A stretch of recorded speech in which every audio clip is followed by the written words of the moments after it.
you have to have a sense of uncomfortableness because any organization that is deploying agentic capabilities, if that security team tells you that they have it all locked down, it's perfect, there is absolutely no risk, they're lying because they don't know, because no one knows. You can't know in a technology world, which the evolutions are coming in, weeks and months as opposed to, years.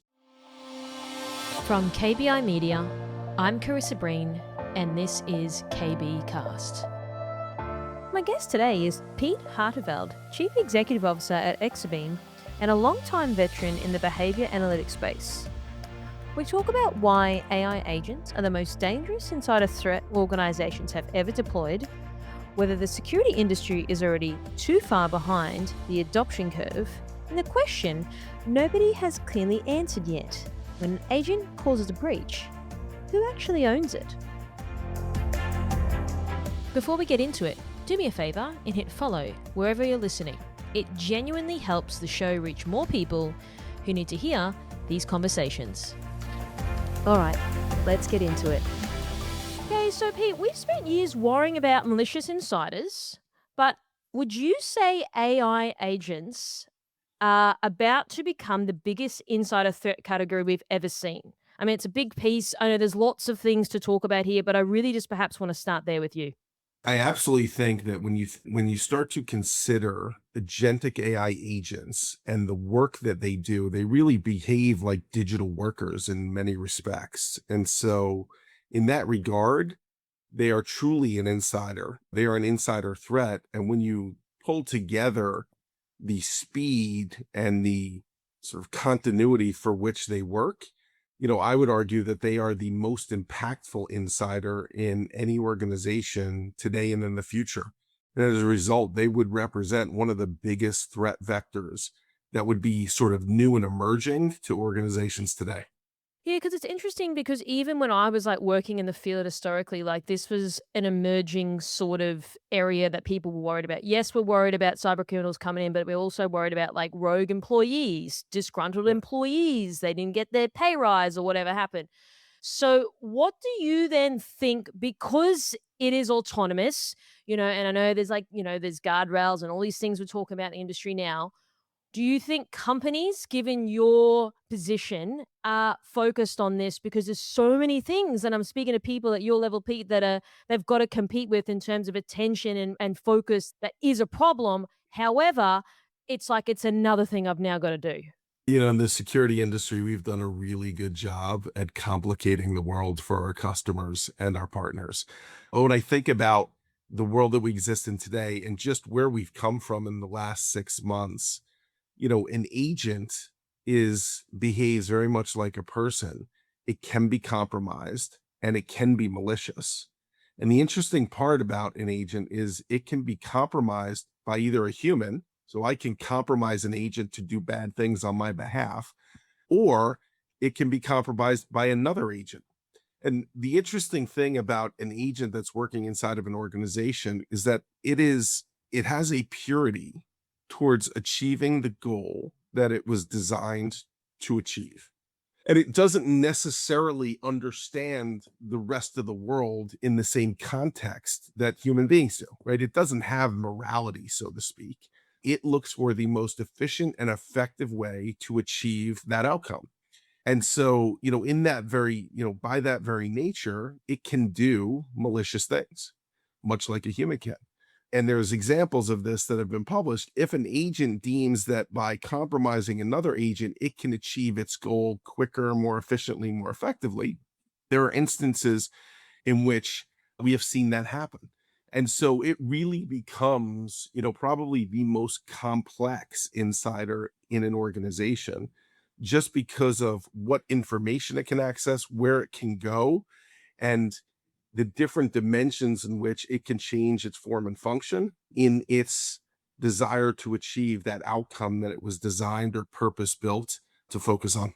Okay, this is super interesting. Okay, so I want to ask then, so let's go back to your first point. The AI agent can be compromised by a human.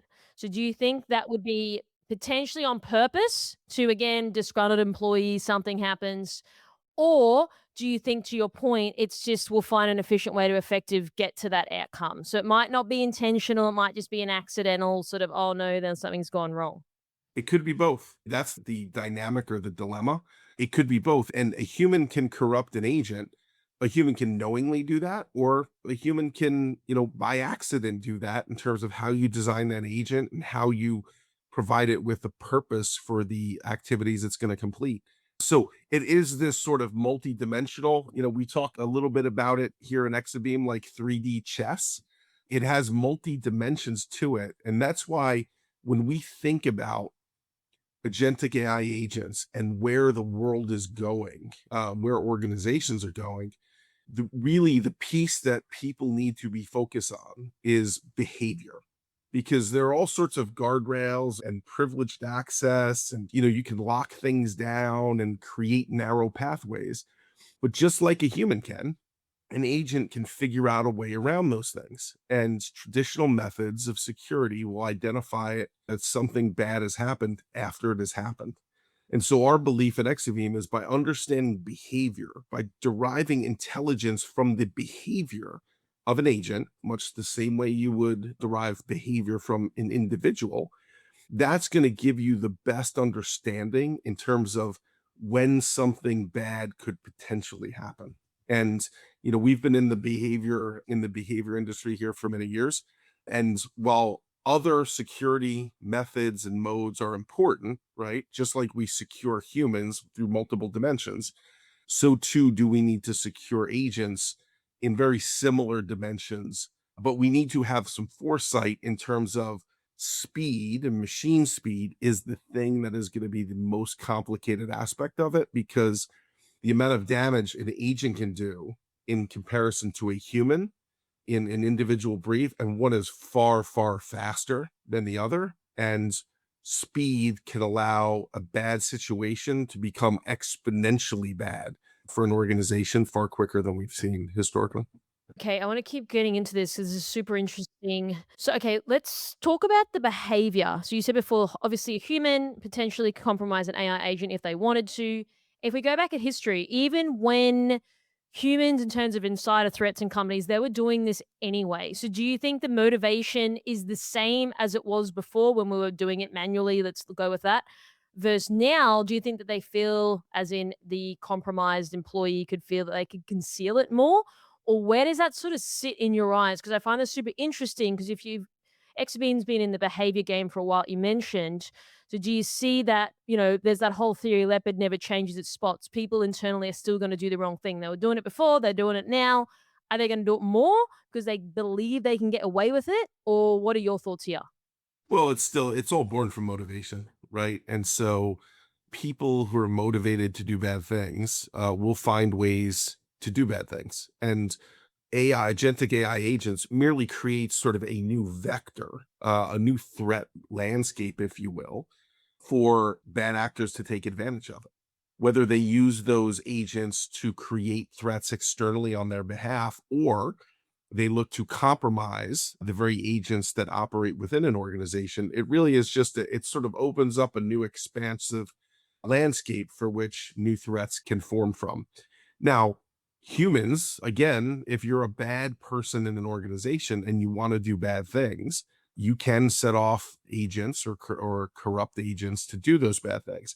How good you are at covering your tracks or creating plausible deniability because you're one step removed from it, those are all things that organizations are going to see and they're going to have to grapple with, right? Was it an accident, or was it truly an intention that a human had by which they were corrupting an agent to go do malicious things on their behalf?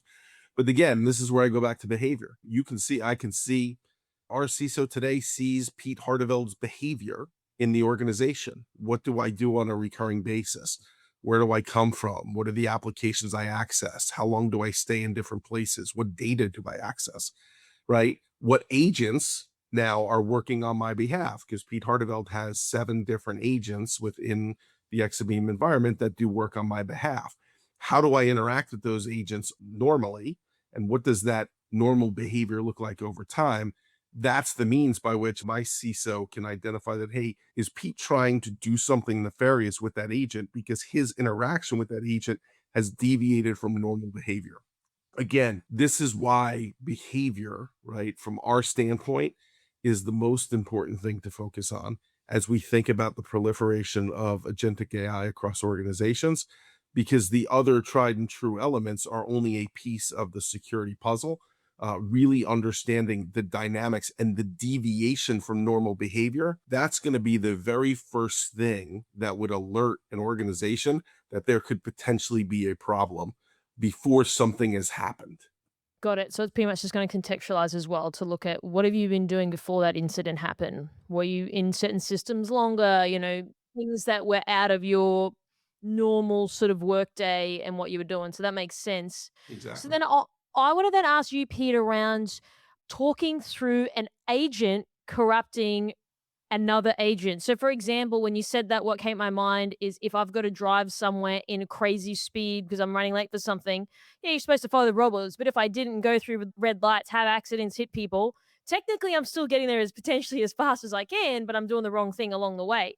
So, what are people even A, aware that this is a thing, and B, what do we do to sort of circumvent that? Because that's a problem in terms of another agent just overriding one else to get the outcome, which is great because we all want efficiency in doing things faster, but then it opens up another problem along the way. Sure, I think people are generally aware of these things, and a lot of the big AI providers have.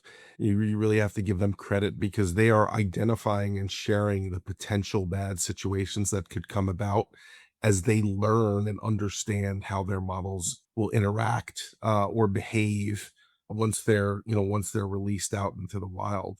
So when you think about it, again, an agent has a purpose, right? If an agent derives that the way I'm doing something could be done more efficiently or more effectively if I actually work with this agent, right, to be able to get access to, this environment. And if I take steps through that environment to ultimately complete the thing that is most important for me to achieve, that we're seeing examples of that. Again, we're just kind of scratching the surface in terms of these things, and there's a whole lot of learning that's happening on the fly.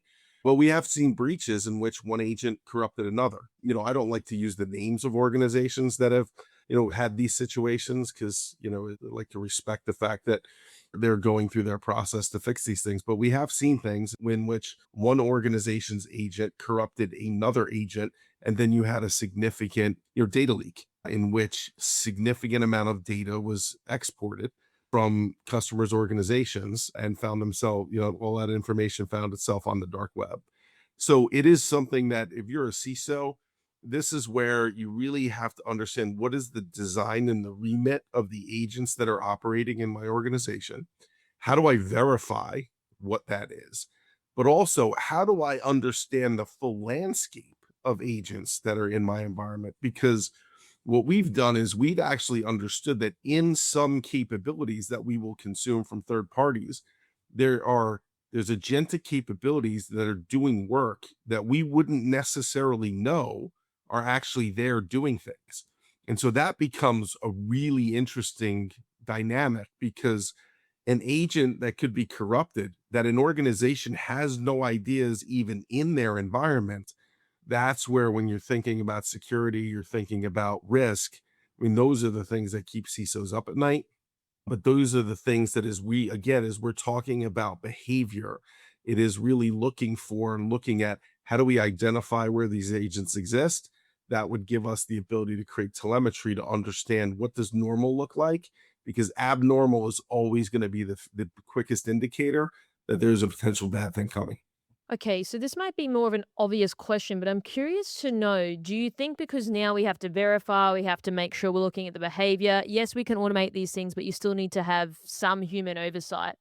Do you think that now, if we look at security operations, for example, people are going to be spending their time on looking at what all these agents are doing? Is that then detracting from doing other work, or how does that sort of split look? Because I'm hearing difference of opinions from people in the space, but I really want to hear what you think. Yeah, there's this concept of the autonomous SOC that you'll hear a lot of people talk about. And so, what we're seeing is one agent in our environment has the opportunity to kick off 12 to 13 times the data of a human being.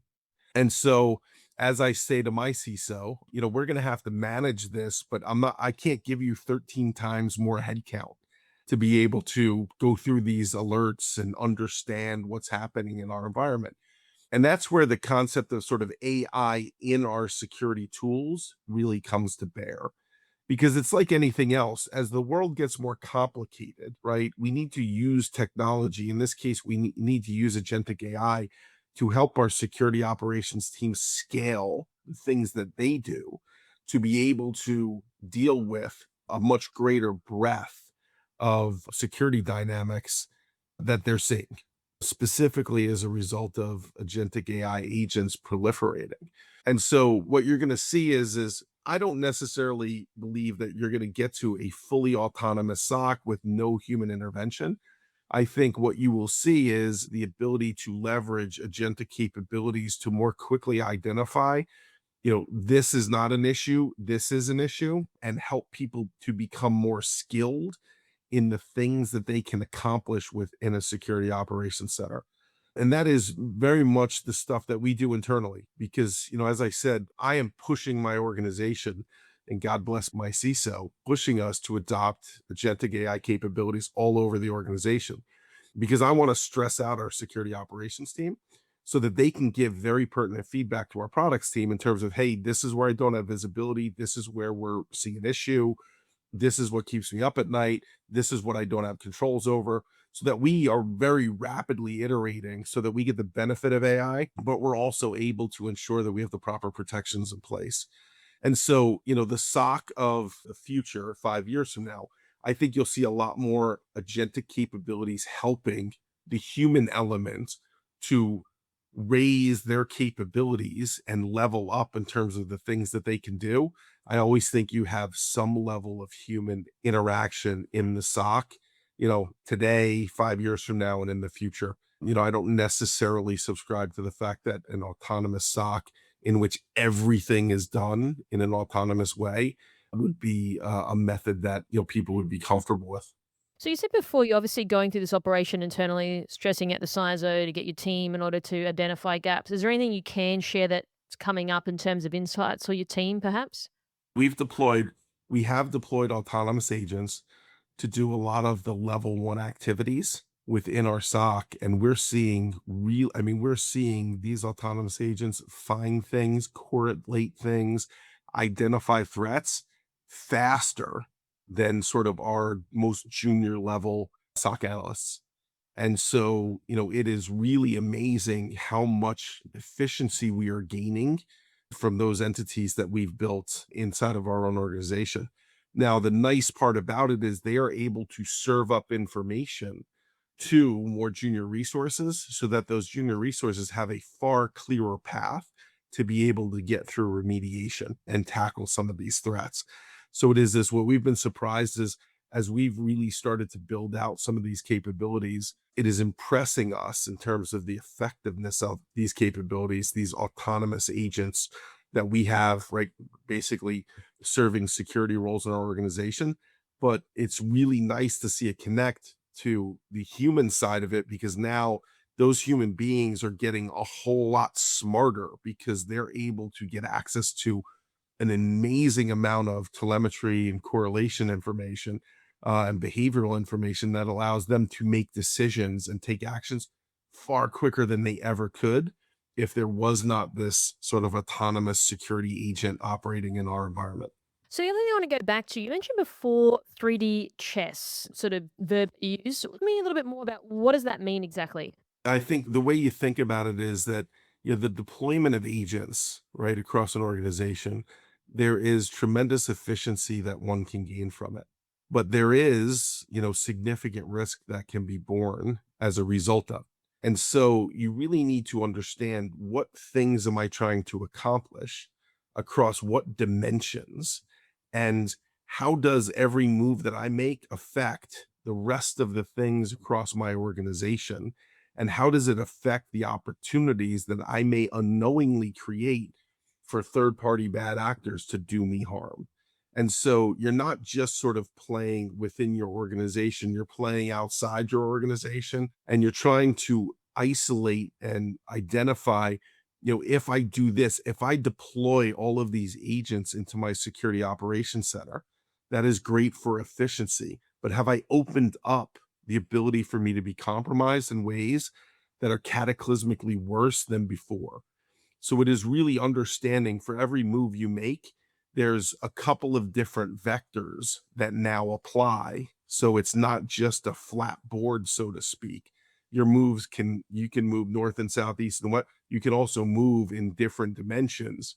And that just creates different areas of risk that organizations need to be conscious of, because the beauty of AI agents and me from a CEO standpoint is I can get a whole lot better, a whole lot more efficient at the things that I need to get done that are things that are going to be recurring in nature. But every time I'm deploying those agents, if I am not 100% confident that I understand their remit and that I have the ability to secure that agent, not only with privileges and access, but with guardrails and with understanding the behavior of it.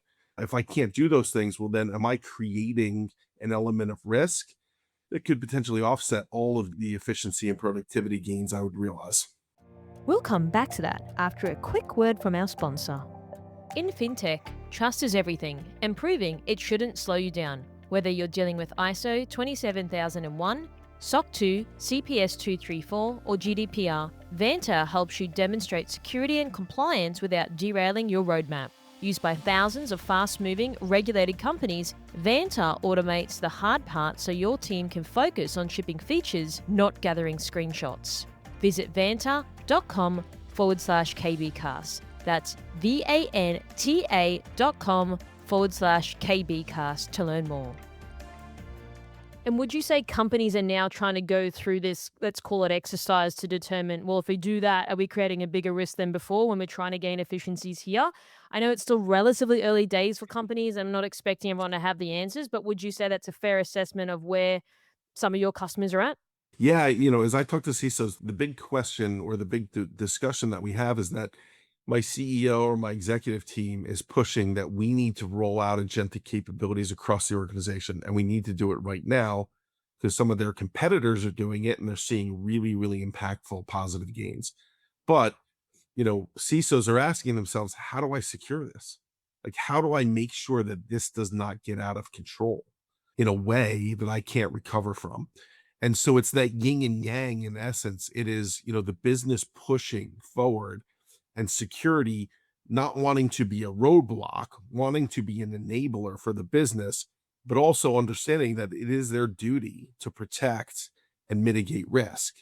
And so, I can see as I talk to a lot of CISOs, I mean, there's a lot of people who are really thinking hard about how exactly do we do this in a way that is most efficient and effective, but also ensures that we are adhering to our responsibilities of security and risk. And so those are the conversations that I have all the time. And the special piece about that is speed, because a year ago, right, we weren't talking about agentic AI capabilities the way we are today. So think about where we're going to be in another year. And so that element of how fast and the rate and pace that technology is moving in today, that is the other complicating factor, because by the time you figure it out, it could be that there's a whole new set of things that you now need to chase down. And you need to make sure that the decisions you made, in the recent past do not hinder you from the things that you will have to do in the near future.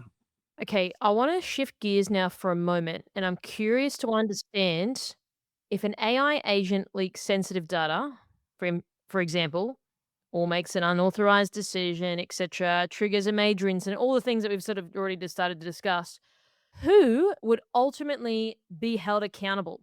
Would it be the vendor, security team, or executive who approved it, or like the whole organization itself? Because this is the thing where it's like, well, technically it's kind of them, but it's like, no, it's the AI agent of the vendor, but it wasn't really us because so and so approved it. I think this is a bit of a conundrum, but I want to get your thoughts.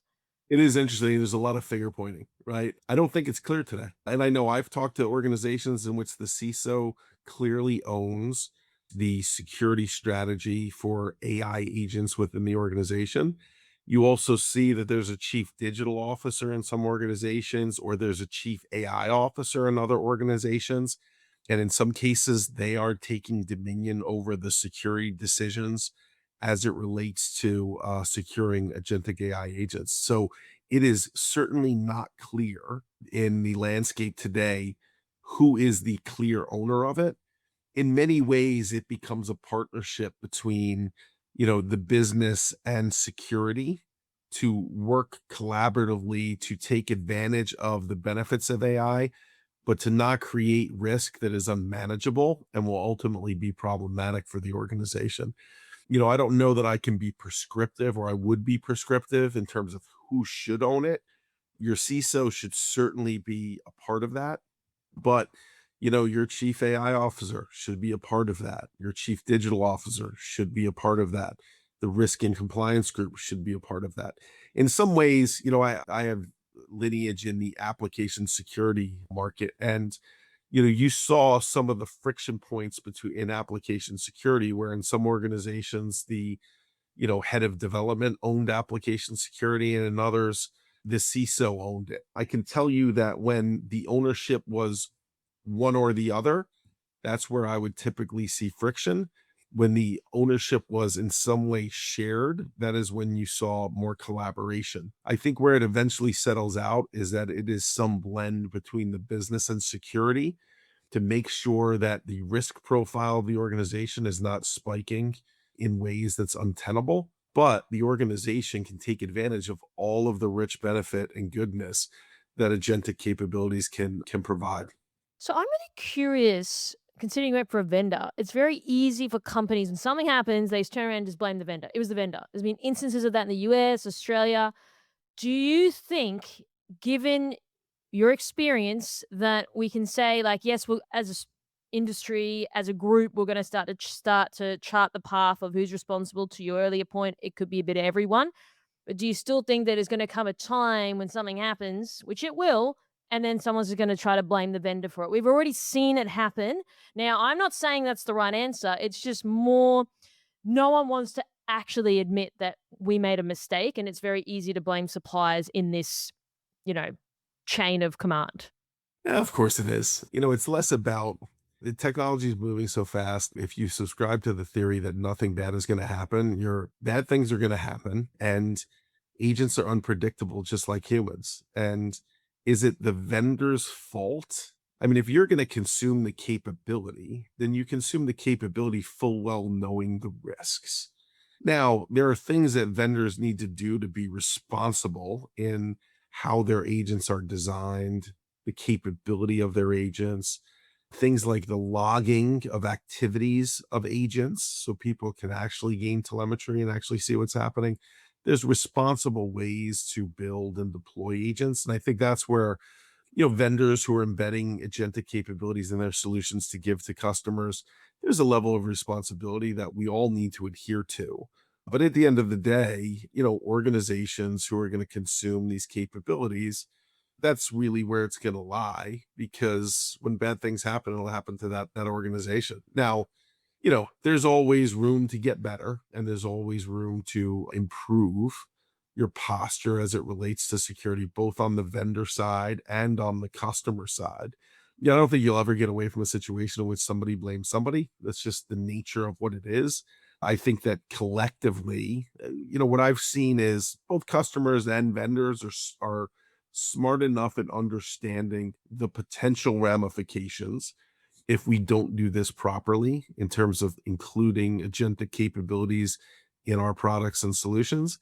And so everybody certainly has a heightened perspective in terms of doing things in a responsible, appropriate manner.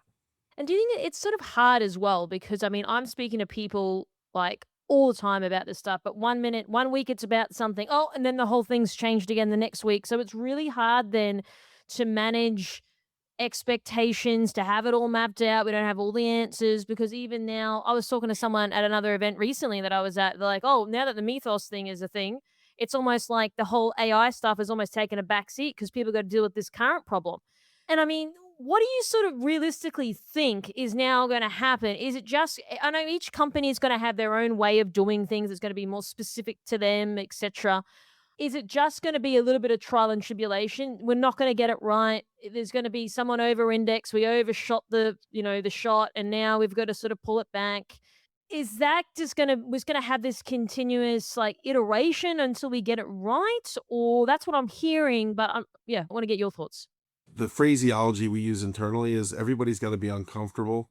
Everybody's got to be comfortable being uncomfortable, right? And in any market that is moving as rapidly as ours is today, you just got to find comfort in the fact that, ambiguity, because things move so quickly, is going to make you feel uncomfortable and you're going to have to deal with that. And if being uncomfortable freezes an individual or an organization, I can't leverage agentic AI capabilities until I know that I can secure it 100% every time. That organization is going to get left by the wayside because everybody else is going to take advantage of capabilities and they're going to be late to the game. And so, organizations today need to balance the benefits with the potential risks. And, that is something that we talk about internally all of the time, right? Hey, we could do, because obviously we are very technically capable in the agentic AI world. I mean, there's things that we could do, there's things that we have proposed to do internally that, when we sat there and looked at it, we said, that's really risky. That makes us a little uncomfortable. So we're going to pull back from there. But you have to have a sense of uncomfortableness because any organization that is deploying agentic capabilities, if that security team tells you that they have it all locked down, it's perfect, there is absolutely no risk, they're lying because they don't know, because no one knows. You can't know in a technology world, which the evolutions are coming in, weeks and months as opposed to, years. It moves fast and the dynamics change. And every time you get one of these new foundational models that's released, the capabilities advance in very significant ways. So where you thought the limit was, we blow through that limit and then some. And so, it really is about, again, it's just about, finding where is the balance between gathering benefit and potentially creating risk. And then it is about how smart are you in terms of thinking through the best ways to identify when something is going to potentially go wrong. And so the organizations that do that, they'll get ahead of it and they will be able to mitigate or take action or defend themselves in ways that are more proactive and create less fallout. Other organizations that are not as thorough as they probably should be, they will see, negative things happen and they'll have to deal with the ramifications of those things. Okay, so Pete, on that point, as we know, everyone, and when I say everyone, companies, like you mentioned, they've got to maintain that competitive edge, which is to deploy AI agents to gain productivity and, advantages, etc., which makes sense. But again, would you say our organizations are just moving too fast in ability to secure and govern them? Because it's hard. You've got big enterprises out there that are trying to compete because again, if you look at even the buyer's journey, well, companies expect more, faster, cheaper, better, etc. They're like, okay, well, we've got to do better by deploying AI agents. And I know that it's not an obvious sort of answer in terms of the chicken and egg sort of thing, but are we as an industry creating more of a rod for our own back? Because whilst we're trying to maintain that competitive advantage, other issues start to open up. Yeah. I mean, security is always going to lag to a certain degree because the human nature is to lull yourself into a false sense of security, right? And no one likes to be called chicken little, so to speak. If you think about the old chicken little adage, right? Something bad is going to happen. Something bad is going to happen while everyone else is saying, no, it won't. I mean, human nature is to believe that the most positive outcomes will be derived even in the riskiest of situations. And so security naturally lags as a result of that. Now, in technology markets that are not moving that fast, the security team can generally stay ahead and can feel a little more comfortable in terms of the steps they're taking, the actions they're taking, and the adoption curve is slower traditionally.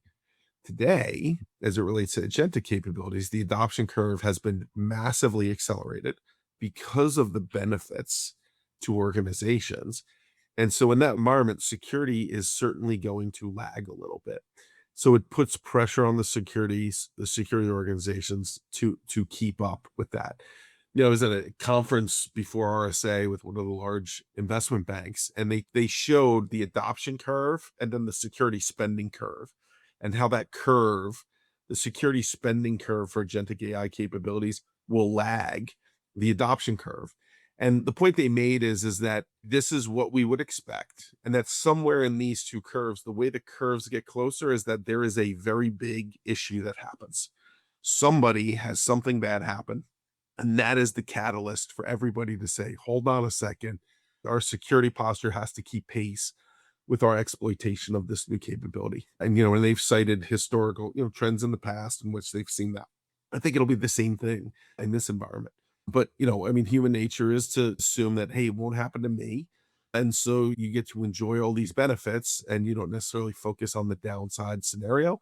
But eventually, right, that rears its head and somebody unfortunately has to bear the burden or the consequence of that. And that is the piece that sort of shakes the market into a better sense of equilibrium between the tech that we're adopting and our ability to secure it. Okay, so Pete, final question. Looking forward, what do you think? What do you see the rest of 2026 unraveling? What's on your mind? Again, you don't have to get it right. It's just more getting a little bit of an insight into what you think about day to day. First of all, agentic AI capabilities are awesome tools for organizations to take advantage of. I think there's a whole lot of power and benefit that I, as a CEO, am excited about within my own organization. I think it really is important for the security vendor community to not try to paint the picture that I can do everything, because in saying that to a security organization that is struggling to keep pace with new technical capabilities that are being deployed, you by default are putting that organization into a very bad place.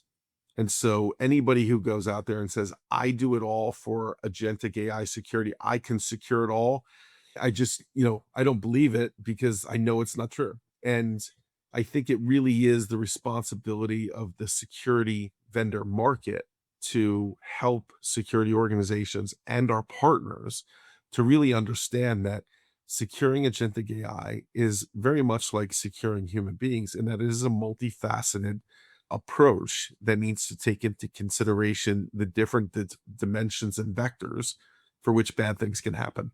And like any new hot technology, there's a million little startups that pop up and they can all do everything under the sun, and they're the best thing since sliced bread, and they tend to sort of have a big pop and then they fizzle out, and it really confuses the market in many ways and creates noise in the market that is counter to organizations getting into the best possible posture to secure the agentic capabilities that are going to bring benefits to their organization. So what we're trying to do at Exabeam is be really specific about the fact that, privileged access, identity, right? Those are important aspects of securing your agentic AI footprint within your organization. We talk about specifically behavior, and we think that without the ability to understand and identify normal behavior and then abnormal behavior, right? If you can't do that, you're missing a piece of the puzzle. Now, I would never say that that is the only thing that you need to do, right? Because that's not true. And that is, in essence, leading our customers astray, but it is a piece of it. And so, we try to represent this technology is here. It will only go faster. The potentials of it are, you can start to dream about what the world looks like in 6 to 12 months. And even those dreams are not giving the future enough due in terms of where it can land. But I think that, collectively, my job, our job as Exabeam is to ensure that our customers have the proper security posture to decrease their risk profile to the greatest extent possible, while taking advantage of the things that will give them competitive differentiation in the markets that they participate in and for the customers that they serve. I'm excited about that. I think there's a whole lot of room and potential for organizations to grow into that space.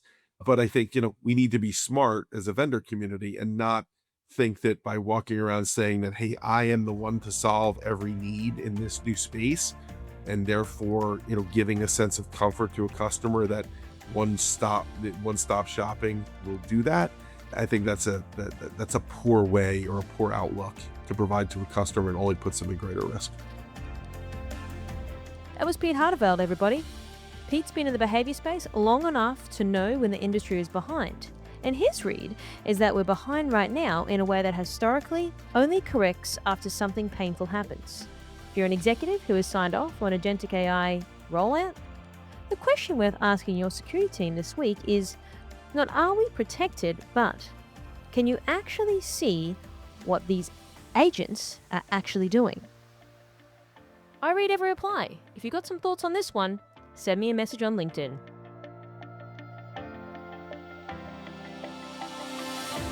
KB Cast. Cyber for the C-suite.